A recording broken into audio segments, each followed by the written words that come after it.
Support for the show can be you. Go to patreon.lux.b and sign up there to get access to ad-free shows and a lot of other behind-the-scenes goodies. Lux Media just relaunched the merch shop, and there's a lot of new stuff going up all the time. Shop.lvx.be and get yourself hooked up. Patreon subscribers, that's patreon.lvx.be, get 20% off codes every single month. So it's ad-free and it's discounts. I don't know what else more you want.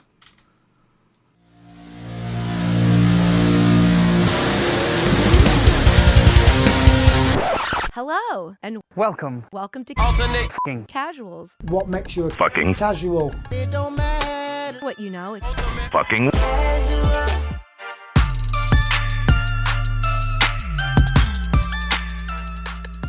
Llama limericks. Llama limericks. Cool. Ready to rock. Ultimate fucking casuals back up in your ears. That fight night that just happened? Not today. We'll be talking about that next time. So, Nathan, Isaac, the homies, how are we feeling? What is up? How are your golden arches feeling? Feeling stunning. Everything's good at the moment. Yeah. Crispy. All right. Well then, let's. I didn't get any news last time. I completely forgot. I know there was something you guys wanted to talk about. Ooh, yeah. Well, we'll get to it when we get to the fight recaps for him. Oh, cool. Okay. Well, actually, speaking of fight recaps, on the 8th, this was on the boxing side of the street. Queensberry Promotions, Derek Chisora, The Last Dance. He gets the UD over Otto Wallin of Sweden. Not bad. Not bad for Derek Chisora. He's in his early 40s. He's a hell of a career in. 35 fights, 13 losses. 35 wins, 13 losses. Hasn't been easy. Got his ass kicked by Tyson Fury 3 times. So that's always nice. Yeah. Bro, he would have dominated in this fight. It was not even close. Otto was more trash than even I thought. I thought he was trash coming in, but it was a few notches even past that. I was expecting better. Even though he's not all that great, I still expected better of him. Yeah, I mean, I gotta say the knockdowns were like pretty hilarious. He jumped like 3 I'm feet glad in we the got air. those. Yeah, I mean, there's that one that one frame where he's just like floating and looks like he's just sitting with his legs out. Perfect 90 degree. Yep. Yeah, Cartoon. it is like hilarious. Like a cartoon. Yeah. I'm of the mind that Otto was the same thing I said about Kevin Holland and De Ritter. It's like, hey, take it easy on him. He's on his way out the door. We'll make you whole on the back end of it, but let him have this one, pretty much.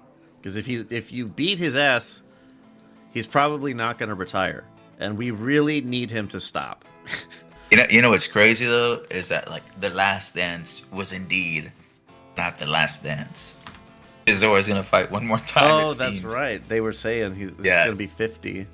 I don't know. I mean, but he was ready for this too. Like he had the names ready. So like I think regardless, even if it was a close decision, he was not going to retire.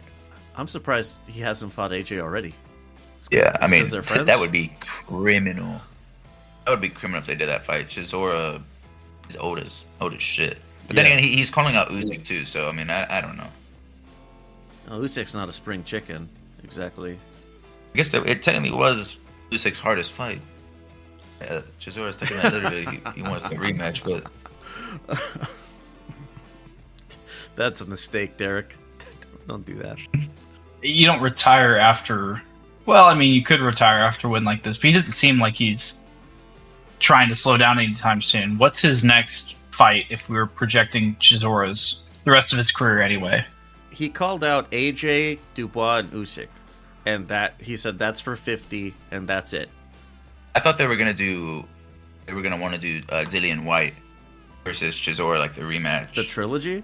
Yeah, but White's already got the other fight with Joyce now. Yeah. So I don't know who even match Chisora with that. Like I mean, because you could match Chisora up with AJ and stuff like that, but like I'm trying to give Chisora a fight. I mean, bro, he wants it.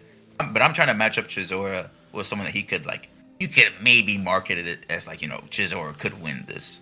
What about Fa Jogba? Is that too dangerous of a fight? I think so. I think FA's got a fight coming up soon, no? I think so. Was it canceled? Yeah, I remember seeing something about it. Plus, I think Chisora wants like a money fight too. He wants to retire with a name. Yeah, that's what I expect he's trying to do. Was just maximize the pay for the last time.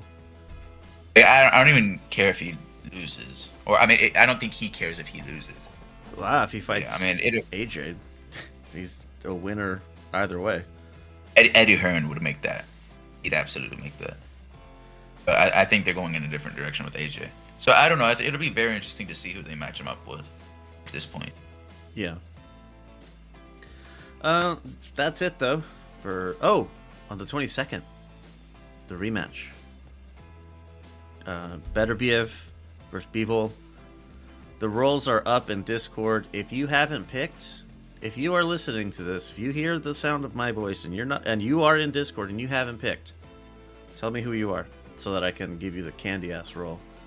Pick a fucking side, man. None of this. Ugh. Yeah, we don't tolerate centrists in this domain. Enlightened centrists. I've already spoken to a few future candy asses, by the way. Good. So there's gonna be a few of them. You want to get ready? I'll be ready. Hold on, let me pull up the rest of the card. Going up, last time we mentioned, when we were talking about the light heavyweights, we mentioned Buatsi versus Callum Smith. That's the WBO interim light heavy. I don't know what to make of this. I've never been high on Buatsi, but Callum Smith at light heavyweight leaves a lot to be desired. I don't know. Is this going to be entertaining? Maybe? Maybe. I think there's a chance that Buatsi could lose, but I'm going to favor Buatsi to win, I think. Yeah, so am I. Jili Zhang, coming off the close loss to Parker, fighting Ajit Caballel. Relatively untested, but pretty dynamic for a heavyweight. So that should be interesting. The old power, the old warhorse versus the younger stallion. I think that's... Caballel just picked up a massive win, didn't he, in his last fight? Frank Sanchez, I believe. Yeah. But he knocked him clean out, didn't he? In the 7th, yes. Sanchez did not look good in that fight. No. Yeah. He's like a Cuban 33 or something like that. So who knows what that actually is. He's just starting. Bro was walking around with Adam. Moving up, Shakur Stevenson versus Floyd Schofield. This is for the WBC 135 title. WBC being the green one. Schofield, this feels like a cherry pick. Schofield's not... I'm sure he has promise and potential and all that. It's not... What is this? It's way too soon for him, isn't it? Absolutely way too soon. This is extremely soon. This is going to be... I don't know. Shakur is probably going to get a unanimous decision. I don't know if it'll be 12-0, but it'll be very, very close to a full sweep. I doubt it'll be a KO, though. He better push the sincerely issue, man. God. Shakur has the talent. He can do it, even though he lacks power. He has the skill to create a knockout or a stoppage. And I don't know why he doesn't do it. If we get another Edwin type fight, like a De Los Santos type fight against Schofield, yeah. I don't know, man. I don't know. It'll be rough. Virgil Ortiz, Israel Madrimov, the WBC interim 154. The current full holder is Sebastian Fundora, who has been in Will They, Won't They with Errol Spence, which it doesn't seem like they're going to do that. Nonetheless, I would like for Virgil to win, but Madrimov does present some skills that I don't know if Ortiz has seen to date. Yeah, I am heavily invested in this fight, specifically in Virgil Ortiz Jr. If he loses, I'm going to be super, super crushed. I've got a lot riding on this. Not only will I get clowned if Virgil loses, But like internally, I'm just gonna feel like genuinely like sad for Virgil. Yeah, I agree with you, man. Like he had a lot of promise at one point. He still probably is hanging on to a little bit of that, but he needs to win. He does not have the luxury of taking a loss right now. Yeah, yeah, a win sets him up pretty nicely. Or I mean, the next fight would be massive if he were to win this fight. It'll So, be a title list at the very least. yeah, yeah, I'm sure it would. Yeah, but hopefully he can do it. I have faith. Win or lose, I'd like Madrimov to still fight Bohachuk. I'd like for that to Yeah, happen. we gotta get that fight. Yeah. We gotta get that. You can't tease and then say, oh, but you got Virgil now. I don't give a shit. I want to see Bohachuk as well. Cute bronchitis.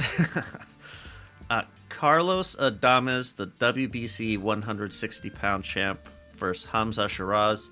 Fucking warm it up nicely, Carlos, because Hamza's about to take that from you. Sorry, Buster. I don't make the rules.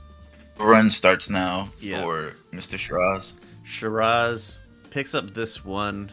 What's the one that Johnny Beck doesn't have? Oh, the one that Lara has? Lara, that's right.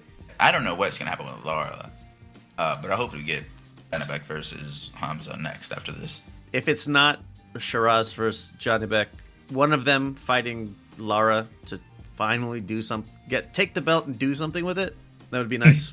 We're going to end up getting Lara undisputed year 2025. If that happens, like, I will give you money or something for having predicted it. Daniel Dubois, IBF World Heavyweight title. That's the red one versus Joseph Parker. A classic Parker performance would probably take the belt from Dubois, but he's also on a hot streak right now. So I don't know if that's going to happen. Yeah, I think Dubois can get it done.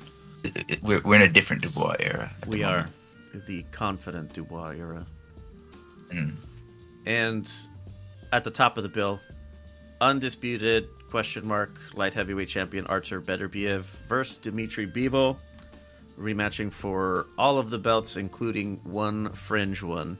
Man, I fucking Team Yellow, Bivol all day. Yeah. Nate, Yeah, it'll be interesting to see. Well, I'm not sure. It'll be interesting to see what changes Bivol makes, because I feel like the way the fight went, it seemed like he fought the exact kind of style and pace that he wanted. Like he got what he wanted and he did the work that he thought was necessary to win, and the judges saw it differently. So I feel like the onus is on him to either change up the look or apply more pressure on Beterbiev and, maybe try and test his chin a little more. Like, obviously that's a dangerous proposition, but if you know that boxing your way for 12 rounds isn't enough to guarantee you a decision, I feel like you're going to have to step on the gas here. Now, another set of judges could have seen that fight differently, but I still think that Bivol's going to have it in his head that he needs to do something different. And, man, I think I'm going to go with Beterbiev. I picked him in the first fight by knockout. It didn't happen, but I think if Bivol takes more risks, I think he's going to run to firepower he can't withstand. Sometimes it's just as interesting the second time, because like you said, I actually do think Bivol is going to come out more aggressive. But, I mean, like you just said, he could walk right into some type of Beterbiev counter and get laid out, which we haven't seen before, but with Beterbiev's power, it could absolutely happen. And that would be crazy to see, but I don't know, man. I think Bivol can get it done. I don't know. I trust his IQ. He can adjust. I think he'll be more willing to engage. And I don't know, man. I know Beav is going to probably be healthier at this time with his knee. Like, more time since the injury. Age has to affect this man at some point. I feel like it has to.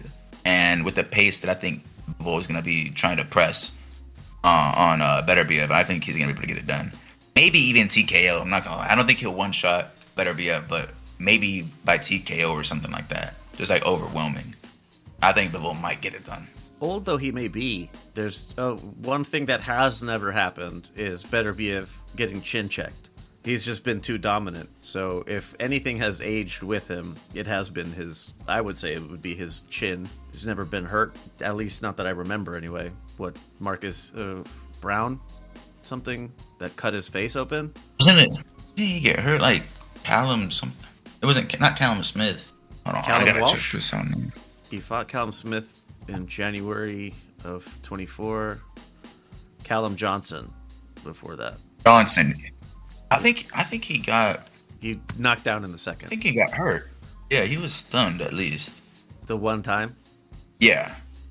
So. Yeah. Okay. Yeah. He put him down, but that's what I'm saying. I don't think you're gonna one shot Beterbiev. I think that's not. impossible. But the accumulation, I don't know.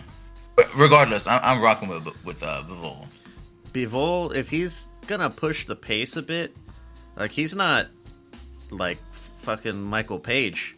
He can't flit in and out as quickly enough to avoid taking something in return. I just don't think he wants to let Beterbiev be the one pressing forward.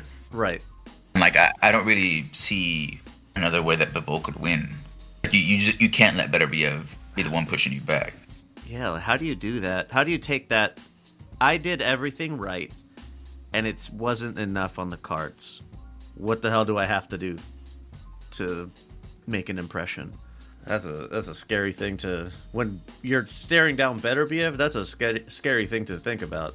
It's such a hard fight because I believe in both guys' abilities to get it done here.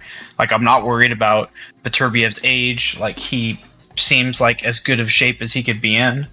And, like, I just can't see him falling off to a degree where Bivol's style from the last fight will be enough. And so Bivol's going to have to take a risk here and hopefully not get caught. We'll see. Yeah, I have faith in Bivol, in his IQ, like you said, Isaac. I think he can. But that's it for the box.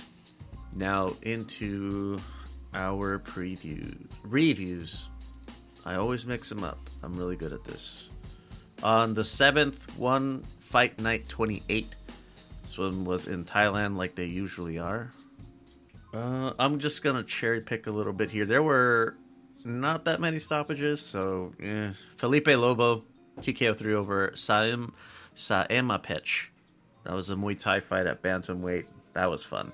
Carlo Bumina Ang. Cool. He stopped Song Min Jong in the first. At the top, whatever. We'll just blow past this entire card, I guess. Prajan Chai, strawweight Muay Thai titleist, beats Ellis Bader Barbosa in the fourth by TKO. Good stuff. All right, but this is why we're here. This is what gets the people going. UFC 312 at the Kudos Bank Arena in Sydney, Australia. Oh shit, bottom up. Quillan Salkild, TKO 1 over Anshul Jubli. This was the Indian fighter that I had hopes he would be something. But India's first one that they sent, man, it's not going well. Yep. You know the duck with the cigarette in the mouth? You know that little gif where he's like shaking his head after he takes a puff of a cigarette? Yes. That's what I felt like. That's what I felt like seeing this fight. Yeah, I had that same disappointment. I was like, man, you guys need to take it back to the lab, make sure that they're actually good Serious. before you send them out. Like it was a bit, like I will say it was a bit of an early stoppage, but the fact that he got knocked down that fast, I don't think that fight was going to go his way regardless. Yeah. He was in good shape afterwards, but you can't take a clean chin check like that, slump over, and then the dude jumps on you and he's still hitting you. Even if you're okay afterwards, like when you get up, the fight was still stopped because you were not in a position that says you're going to be okay. Yeah, and I mean, even if you watch back on the replays, like I can sort of see, okay, he's immediately grabbing, for the hips, and he's trying to start grappling, but like, you just got your head bounced off the canvas, dude. Like, I think prefer that fight to be called a little early than a little late. And I mean, like you said, right at the start of the fight, we're not even 20 seconds in, and you're on the canvas. Yeah, you're already on he was stiff. He was stiff when he went down. Like it was like, I mean, he got caught clean. And what makes this even funnier is that this guy apparently said at some point in the past that he could have beaten Habib Nurmagomedov. Yeah. So, I mean, Lofty stellar. ambitions. I mean, what is that thing that Wilder says? Speak it, Believe believe it, it, receive it. Yep. Yeah. Sounds like he didn't believe it, man. He's been getting toyed on in the UFC. He's 1-2. Yeah. Like if he loses again, he might be cut. Like I'm not even gonna lie, he might be cut if he loses one more time. One FC. 'Cause that'll be 3 PFL, back. Looking for people. Yeah, I mean, man. Let's see if they pick him up. I mean, Yeah. but yeah, I can beat Khabib Nurmagomedov, is what he said. Like, I have the potential. yeah, Yeah, he said, if we fought tomorrow, I wouldn't win, but give me a couple years, and then it would be a close fight, is Yeah. what he said.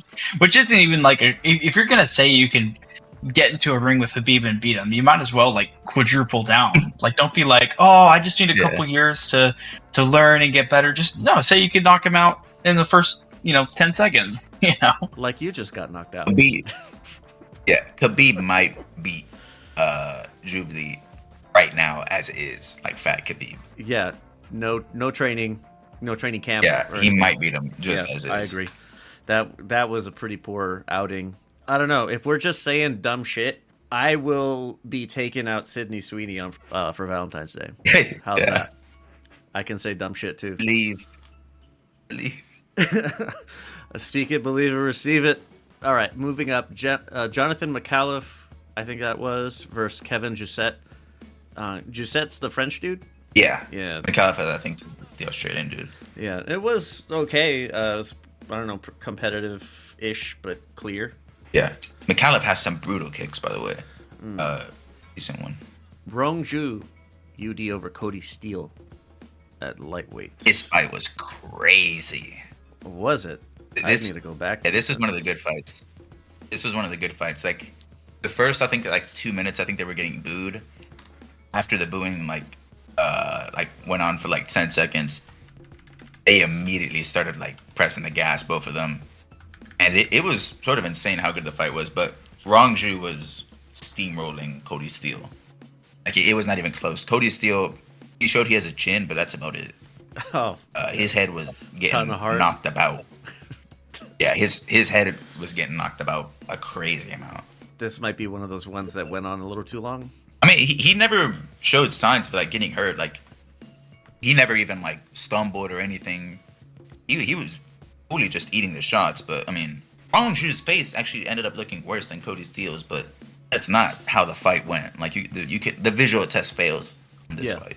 That's it for the early prelims. Starting off, Alexander Tapuria, older brother of the one and only UD over Colby Thickness. Now, this is a name, Thickness. I didn't know this was a real name because the only time I'd ever seen it before was in the Harry Potter book, and that was it. But Alexander gets the job done. Does he need more time to grow into himself, or you think he's ready for something bigger? Are people going to be always questioning him because he's in the shadow of his brother? Yeah, I mean, there's definitely more eyes on him, I think. Yeah. There's no reason for him to rush anything, right? He's, 2-0 now in the UFC? I believe so. Minus his I think debut this was- fight? Yeah. Or is that including his, road to UFC stuff? But I think this was his first official fight in the UFC. Yeah, because all of his previous fights, including the loss, were elsewhere. Gotcha. Yeah, I mean, there's no sense in rushing him. Just hopefully they can move him up to ranked opponents sooner rather than later. But he probably needs at least 1 or 2 more fights to earn a ranking, or even get a fight against a ranked opponent. Yeah. One thing that is clear, like, he has some nice boxing, but one thing that is clear is he does not have the same type of power that his brother has. That's going to be a problem. It's not, not that devastating power, but his boxing is slick, has some nice head movement, but he's definitely not developed or near being fully developed as a fighter.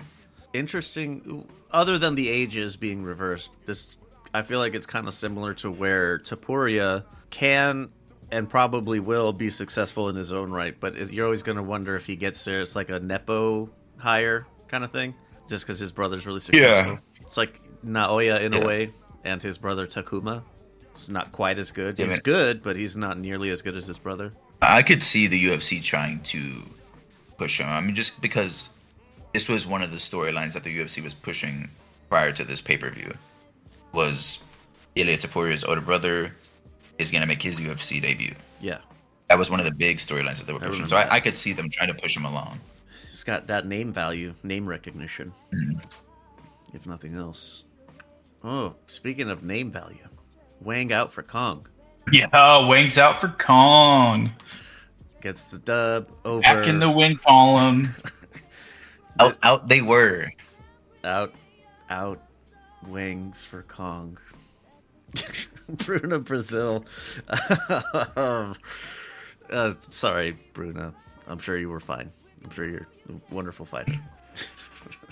Tom Nolan, UD over Vyacheslav Borshev. Sorry.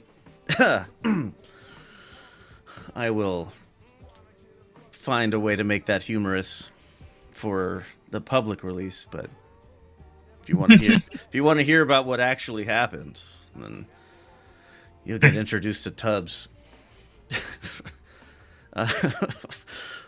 Borshev, right, drops a...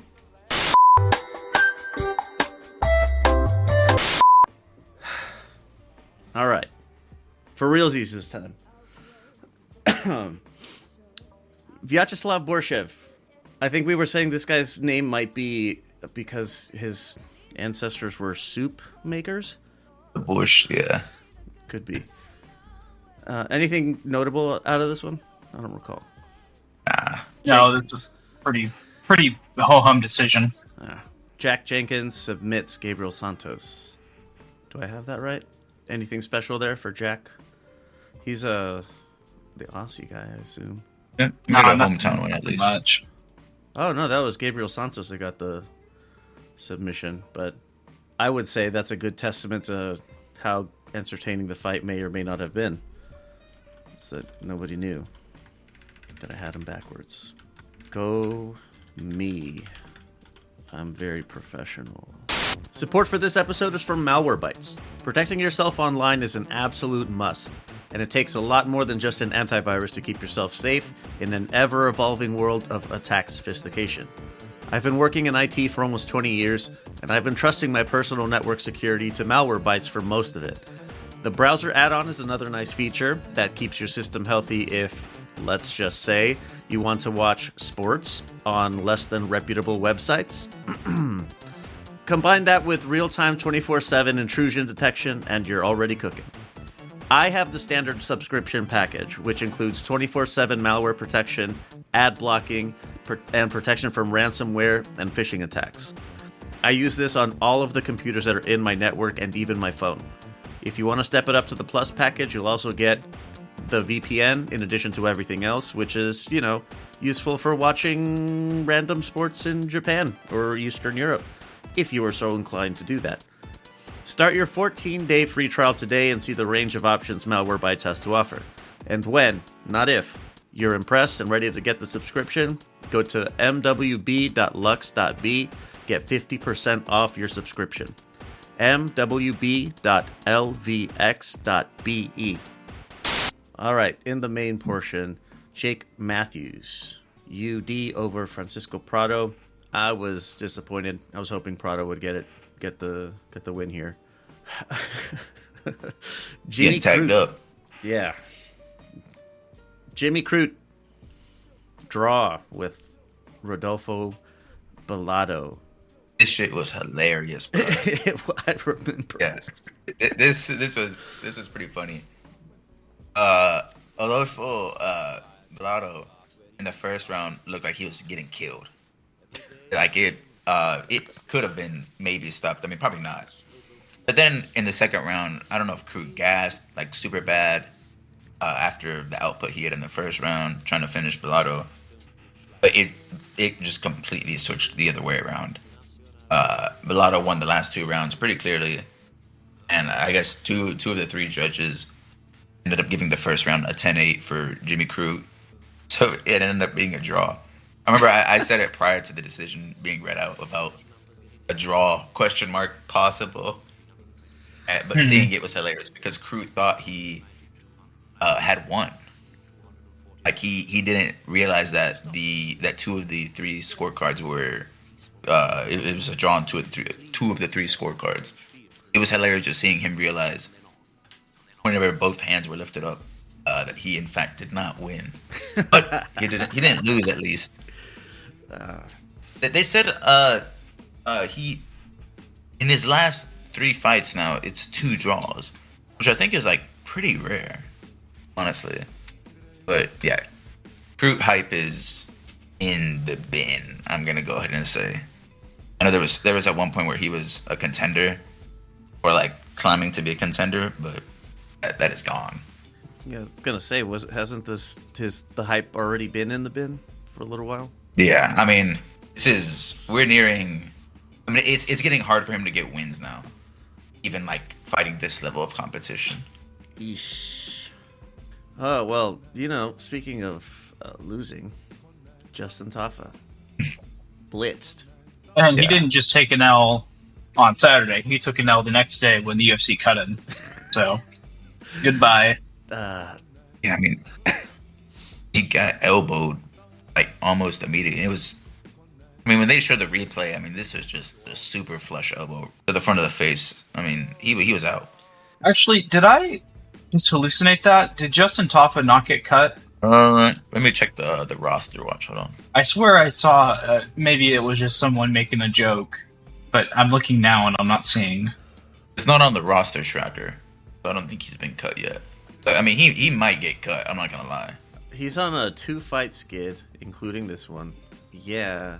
They sort of need these Australian fighters though, because like they've been coming to Australia more frequently. I mean, I guess they could cut him and like get another dude, like another prospect or something like that. But right, yeah, I don't know. He's at 7-6 now. Yeah, that's not a good record, Justin. I don't know. PFL's always looking for people. GFL is probably looking for some heavies. They really learn Chinese, buddy. Zhang Weili, the strawweight champion, beats the ever-loving shit out of Tatiana Suarez. The first round was the only one where Tatiana had any semblance of hope. And after that, it was all downhill for her. And she came in as the betting favorite at -135. That was free money, basically. Wow. Yeah. Can Zhang be stopped? You're going to have to move her up. That's really the only way, isn't it? Yeah, I don't think there's anyone left at strawweight. I'm not going to lie. No, there isn't. Like, people were, like, brainstorming online. Mackenzie Dern is, like...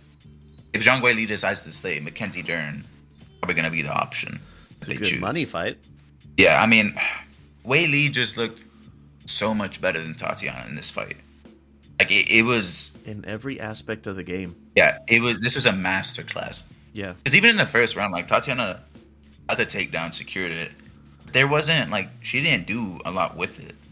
There wasn't, like, a lot of ground and pound. There wasn't any submission threats. I thought she had a submission threat on the back. That was... I think that was later in the fight. I mean, there was, like, a guillotine. Okay. Yeah, like in the first... Later. You're right. Yeah.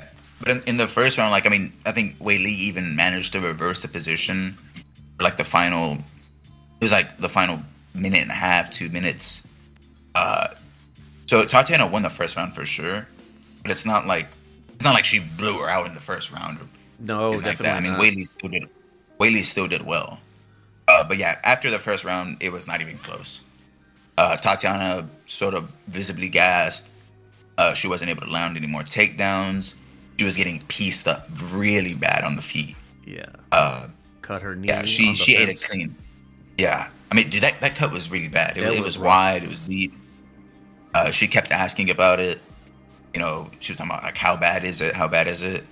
It was clearly bothering her, but, I mean, that was because she would shoot her takedowns from so far out and sort of in a reckless manner, just trying to lock the hands or like, grab a single. And on one of those reckless takedowns, she lunged in. Weili, like, shifted off to the right side, and Tatiana's knee went right into the base of the fence, and that's what gave her the cut. So I mean, this was just a masterclass by Wei Li. Masterclass. And if she wasn't already, she's for sure entered the greatest women's fighters of all time, right? Like she's up there with Nunez and Cyborg. Yeah, I mean, I think she's like- still behind them. Yeah, I mean, the level of skill she displays, and she's so well rounded now too. It's like fourth or the, fifth. the training, maybe. yeah. I mean, the training she did with Cejudo. There was someone else too that she did training with, but her ground game has vastly improved, and then her striking has always been dangerous. She is, she's making serious waves in as far as like what Nathan just said, all-time women fighters. I had asked in Discord the day of, as it was happening, or after it finished, I had asked if you were to make a sex neutral pound for pound list, where would Zhang Weili land? Because to me, it's not a question of if she's on it; it's a matter of where. And I mean, in terms of resume, if you're doing in comparison, I mean, she's been dominant in a way. I mean, there's like the whole MMA math with she has losses to Rose and everything like that, but some of her fights are going to be in the Hall of Fame.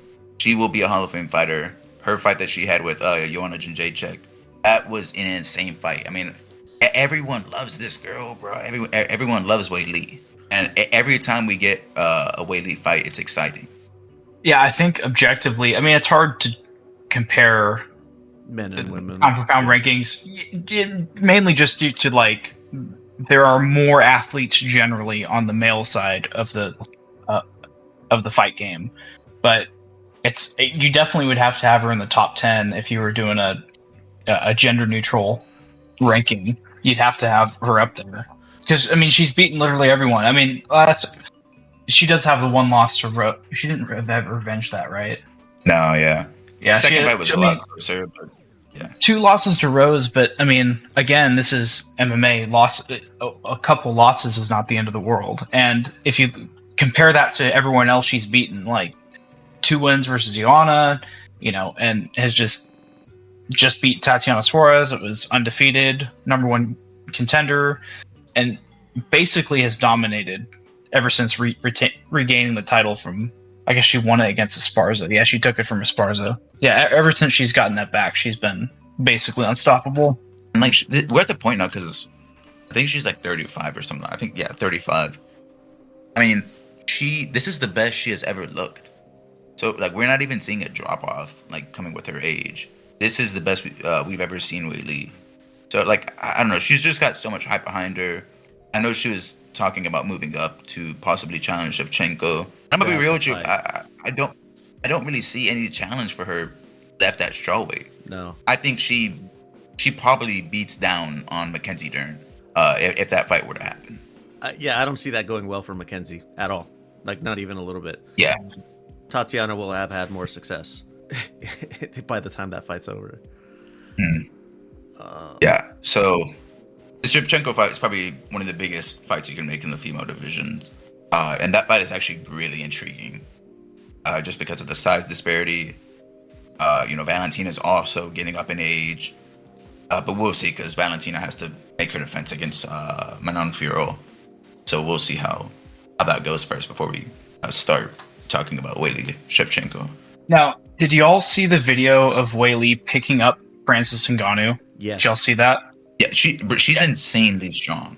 Yeah, it's kind of. I mean, I know that's just almost a meme video, but just that display of strength alone, it's if she's that strong, I am not worried about her going up an extra 10 pounds. That man's and at least fighting, 3 times her size. It was effortless. Insane. I don't know if you've ever seen her training compilations. Wei Li's training regimen is insane. Isn't it Shaolin? This. I mean, I think she does a bit of everything because she's got this Bruce Lee thing going on where she is just trying to learn a little bit of everything. But Yuri Proska, but actually successful. Yeah, for real, and good and sort of well-rounded everywhere, including defense. But Wei Li's training regimen is insane, bro. They have her doing some crazy stuff, pull-ups with a crazy amount of weights on the legs. Her explosive training is. I don't think like guys at flyweight would be able to do this. Some guys at flyweight wouldn't be able to do her training regimen. I've been thinking since I posited like the gender neutral pound for pound, like what if to make it more digestible, we call it the skill for skill list? I don't know if that makes it better. I mean, it'd have to be like purely like resume. Like I actually do think Whaley could probably beat some guys at flyweight. Like I mean, not you know, she gets done bad. Not like Pantoja, but she gets done real dirty. But like at the very bottom, she could probably beat someone at men's flyweight. But yeah, it'd have to be like a skill for skill thing, like just comparing resumes. And I mean, like you said, yeah, skill for skill. I think I might throw that into my unified theories, like my unified theory of fight sports laundry. I'll have to put that on the Instagram or something. But that's it for that one. And main event, Dricus du Plessis retains his title by beating the ever-loving shit out of Sean Strickland. Nose wrecked. Dude just got his ass kicked. I'm not sure how else to put it. Yeah, it was... I think I had it like 5-0. I think you could maybe argue for like 4-1 for Dricus. Like give Sean a round. But yeah, I mean, this was... Dricus did way better this time. No controversy whatsoever as to who won this fight. Not at all. Yeah. Yeah, I mean, complete one-sided domination. And maybe like being biased here, like I don't mind Strickland. He's had some really entertaining fights, but like I was really kind of hoping Dricus would win this because like let's say Strickland won and it's Strickland versus Hamzat next. Like come on. Let's not a fight. Yeah, but Dricus versus Hamzat is like probably the top 3 most entertaining matchups you could put on in the UFC right now. So just for those reasons, I think the right guy won. But it also kind of just shows how varied Dricus is, right? Like he has way more than one approach to a fight where Sean has like, you know, he's got the peek and the jab, and he bases his whole style around that. Well, you know, this is supposed to be mixed martial arts, and when the really elite guys get elite at multiple things like Dricus is doing, those guys they become pretty much unstoppable.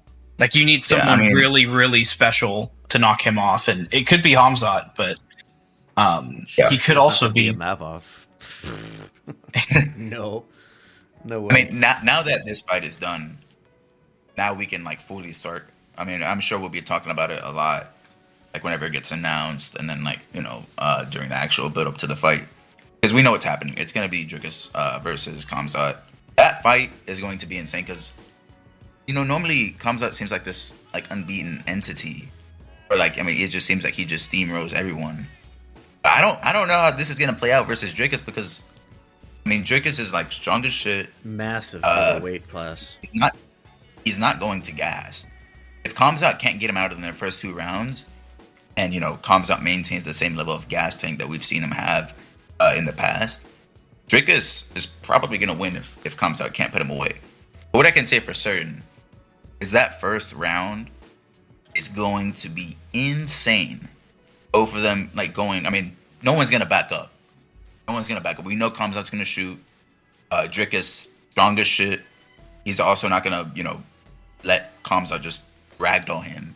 But it's going to be interesting to see. I mean, if Dricus starts surviving, Khamzat can't get that submission locked in. Every second that ticks by is a second towards a Dricus decision. Thinking about it, like Khamzat's his best attributes are not too far ahead of, if they are at all, ahead of Dricus's. You're not going to be able to like shoot in on Dricus, and that dude is way bigger than you. You're not just going to throw him around like you're used to doing. I don't know. Even if he gets him down, I think Dricus is so athletic that he's going to make Khamzat have to fight for every little position he can get. It's not going to be easy. And, like you said, if he gets burned out after 2 rounds, like Dricus is shown to have 5-round cardio. Like he will win out if you make him run a marathon. If it's a war of attrition too, like even if you're shooting takedowns on him a lot, you're going to tire out trying to move that big of a person. Yeah, I mean, Combs out gassed against Gilbert Burns. Dricus is one of those fighters that, like, if you start to gas against him, and like you're visibly tired, you're slower, he's gonna lay you out. I mean, because he's not gonna stop. He's always looking for that headshot that's just gonna lay you out. So I mean, there's a chance that we could see a very early Combs out win by submission, or we could see a Dricus win by KO even in the later rounds. So that's a very, very intriguing fight. Is this a similar situation to Wei Li, where you can't? Nobody in the division's really going to give him what for, other than Chimaev. That's like, if somebody's going to be knocking him off the throne, that's like what the best chance that the middleweight division has. Is it just he's going to have to move up to get more challenges? I mean, if he beats Kamzat, I mean, there's still contenders at middleweight like Bohalio. There's people I think lower. I'm not remembering at the moment, but Io is one that stands out at the moment. But Dricus, I mean, even in the ring, we saw after his win against Strickland, he was calling out Alex Pereira. Yeah, I remember that. And that's a fight that they were talking about happening, champ versus champ. I imagine Dricus probably move up for that. But I mean, that's also a mega fight. No, I personally think Pereira would knock out Dricus if they fought, but Dricus manages to prove everyone wrong whenever you think it's a certainty. Anything more for UFC 312? All right. You've been listening to The Ultimate Effin' Casuals, a Lux Media production. If you'd like to give your thoughts, or you need to let us know how terrible you think our takes are, you can duck us and text our anonymous line at 833-589-7637. If you want to stand on your business, send a voice message or send a voice note in WhatsApp, and we'll see if you're interesting enough to make the final cut of the show. 833-LUXPODS. If you prefer to hit us up on social media, the account name is LVX Media Net, all one word. That's on YouTube, Instagram, Blue Sky, all of that bullshit. If you can't find us, chances are we're not on it. A lot of stuff gets cut out from the final releases, so if you want the raw audio exactly as it's recorded, look us up on Patreon. LVX Media Net, just like everywhere else. Patreon's also where you could get some ad-free versions, as well as behind-the-scenes content. Even if you don't sign up on Patreon, you can still help us out if you check out our ad sponsors. Or you can leave a rating on whatever app you're listening on, would really help a lot. And last but not least, you can check out the new merch shop, and new stuff is going up all the time. That's shop.lux.b. The metal intros by Anders Janhunen, the jazzy intros by Afternoon, the outros by Middle of Nowhere Beats, and for more shows like the one you just listened to, go to lvxmedia.net. All right, moving on. 171 on Thursday, February 20th. This is gonna be in the morning, I believe 6:30 on the West Coast. This is at the Lusail Sports Arena in Qatar. It's a good card. I'm just gonna cherry pick though on my way up. Cade Ruotolo versus Nicolas Vigna, lightweight MMA. Cade is really good.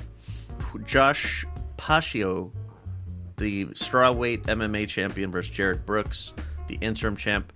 This is like the third time they're doing this. Whatever.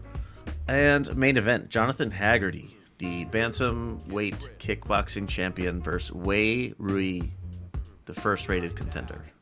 There are other ranking fights. Like one of the down the bill, there's another bantam kickboxing match that's gonna be like the number one contender kind of thing. So that should be fun. Pech Tanong, Pech Fergus. That makes perfect sense. Sure. Shamil Gasanov, fourth at featherweight versus Martin Nguyen, fifth in MMA. So that's fun. There's good stuff on here. If nothing else, Jonathan Haggerty should put on a good show. Jared Brooks is super intense, and it's funny because he's really short. No shame, no hate on our short kings out there, but man, that dude is funny. Moving on. UFC Fight Night 252. This one's on Saturday the 22nd. Oh shit. Bottom up. Modestas Bukauskas versus Rafael Sequeira. Light heavyweights. Mansour Abdul Malik versus Antonio Tricoli. Middles. Hey, Tricoli, that's Mackenzie Dern's ex-boyfriend. Ketlin. Oh shit, he's still in the UFC. Yeah. He was gonna get cut. I thought so too. Ketlin Vieira versus Macy Chiasson, 3rd and 4th at bantamweight, respectively. Brendan Allen, 9th versus Anthony Hernandez, 13th at middleweight. Ion Kutalaba versus Ibo Aslan, light heavies. Adam, it's probably Fugit, but I'm saying Fugit. Fugit. Yeah. Versus Islam Dulatov at welterweight. Jean Silva versus Melsik Bagdasaryan, feathers. Hey, Edson Barbosa, 15th at feather versus Steve Garcia. Curtis Blades, 5th at heavyweight versus Rizvan Kuniev. Rob Font, 9th versus Dominic Cruz. I thought he was done. Yeah, he is. I don't know if they found a replacement yet, but Cruz is retired. He dislocated his shoulder, I think, twice in camp. Yeah, I was gonna say, like, I remember talking about him being done. Yeah, it's not you, bro. The UFC website is still not updated. It's still showing Rob Font versus Dominic Cruz. Excellent. Yeah. Excellent. Good. $1 billion company, by the way. Yeah, no shit. Can see where they're putting their money to good use. And main event, Henry Cejudo, 7th versus Song Yadong, 8th at bantamweight. That looks like a fun little scrap. Yeah, Loki, an excellent main event for a fight night card. Yeah. Both guys, I think, is Yadong coming off a loss as well? I think Piotr Jan schooled him. That's right. The club, yeah. Getting masterclass, yeah. Yadong was one of my guys. Interesting that Cejudo is still fighting. I mean, this is going to be his 3rd fight in 3 years. Yeah, I mean, he's supposed to be retired. I mean, I don't know if he's broke or what, but yeah, this will be interesting to see. This is honestly not a bad card for a fight night. This is in Seattle, so I guess they had to. It's on this isn't like but this is just going to be overshadowed so heavily by the Saudi Arabia card. This is honestly not even a bad card. Like, this is probably going to be like a solid A or B plus card. As far as like free fights go, this is very, very solid TV watch here. Yeah, got a lot of talent sprinkled throughout. I was just about to say a lot of name value. Cejudo, Yadong, Blades, Barbosa, John Silva's an up and comer, Brendan Allen, Anthony Hernandez. That's actually a really good matchup. Abdul Malik and Tricoli for the memes. Yeah. If he loses, he has to be cut. You think so, but who knows? Maybe whenever he's about to get cut, he calls up Mackenzie and she calls up Dana and says, well, if you cut him, then I'm leaving too. I don't know. Trying to Bonnie and Clyde it a little bit. That's it, though. That's all we got for this one. That's a good card. Yeah. I'm actually excited. I mean, I don't know how the timing is going to line up with the... It would be wise for them to make sure... Last percent, though. Yeah. For them to make sure they don't overlap too much. Yeah, I mean, I imagine this is going to be in the night, but if this is at the same time...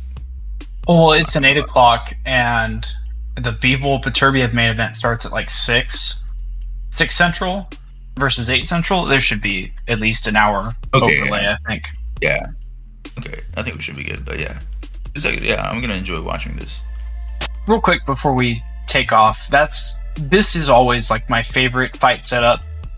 And anytime they do this where they've got a card in Saudi Arabia, it could be boxing or UFC, and then they've got something in America or elsewhere around the world at normal primetime hours. So it's like you have a whole day to just kick back and watch sports.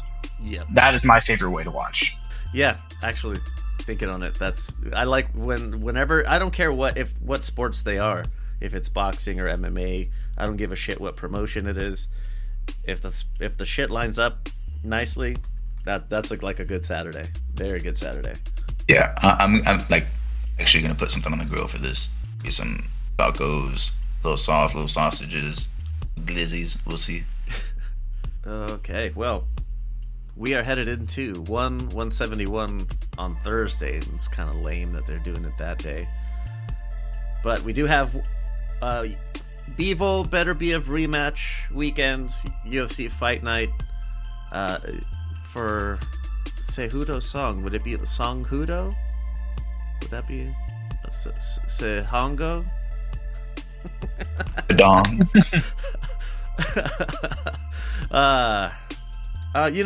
I think that's good enough to be getting along with. So let's just wrap it up here. We will see you all on the other side of 171. This Song Hudo, I'm going with that one. And Bevo better be sorry, that's the one that's more important to me. That's just way too massive compared to everything else. But we'll see you on the other side. Peace.